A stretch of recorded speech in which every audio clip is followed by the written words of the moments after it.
تب ان کے ٹیلے کے نیچے کی جانب سے فرشتے نے ان کو آواز دی کہ غمناک نہ ہو، تمہارے پروردگار نے تمہارے نیچے ایک چشمہ پیدا کر دیا ہے، اور کھجور کے تنے کو پکڑ کر اپنی طرف ہلاؤ، وہ تم پر تازہ عمدہ کھجوریں گرائے گا، تو کھاؤ اور پیو اور آنکھیں ٹھنڈی کرو۔ اگر تم کسی آدمی کو دیکھو تو کہنا کہ میں نے اللہ کے لیے روزے کی منت مانی، تو آج میں کسی آدمی سے ہرگز کلام نہیں کروں گی۔ پھر وہ اس بچے کو اٹھا کر اپنی برادری والوں کے پاس لے آئیں۔ وہ کہنے لگے کہ مریم، یہ تو نے برا کام کیا۔ اے ہارون کی بہن، نہ تو تیرا باپ ہی برا آدمی تھا اور نہ تیری ماں ہی بدکار تھی۔ تو مریم نے اس بچے کی طرف اشارہ کیا۔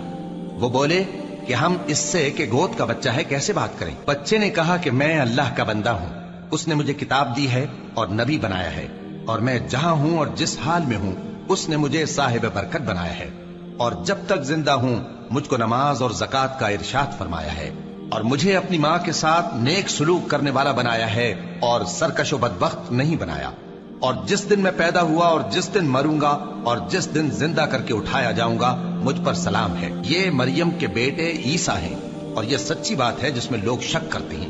اللہ کو شایع نہیں کہ کسی کو بیٹا بنائے، وہ پاک ہے، جب کسی چیز کا ارادہ کرتا ہے تو اس کو یہی کہتا ہے کہ ہو جا، تو وہ ہو جاتی ہے۔ اور بے شک اللہ ہی میرا اور تمہارا پروردگار ہے، تو اسی کی عبادت کرو، یہی سیدھا رستہ ہے۔ پھر اہل کتاب کے فرقوں نے باہم اختلاف کیا، سو جو لوگ کافر ہوئے ہیں ان کو بڑے دن یعنی قیامت کے روز حاضر ہونے سے خرابی ہے۔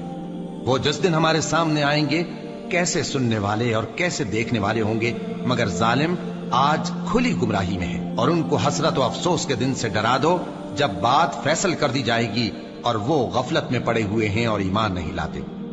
ہم ہی زمین کے اور جو لوگ اس پر بستے ہیں ان کے وارث ہوں گے، اور ہماری ہی طرف ان کو لوٹنا ہوگا۔ اور کتاب میں ابراہیم کا ذکر کرو، بے شک وہ نہایت سچے تھے، پیغمبر تھے۔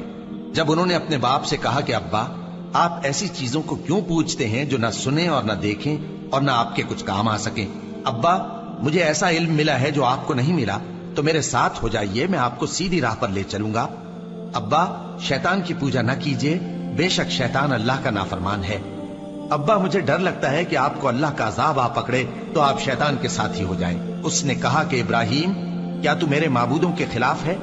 اگر تو باز نہ آئے گا تو میں تجھے سنسار کر دوں گا، اور تو ہمیشہ کے لیے مجھ سے دور ہو جا۔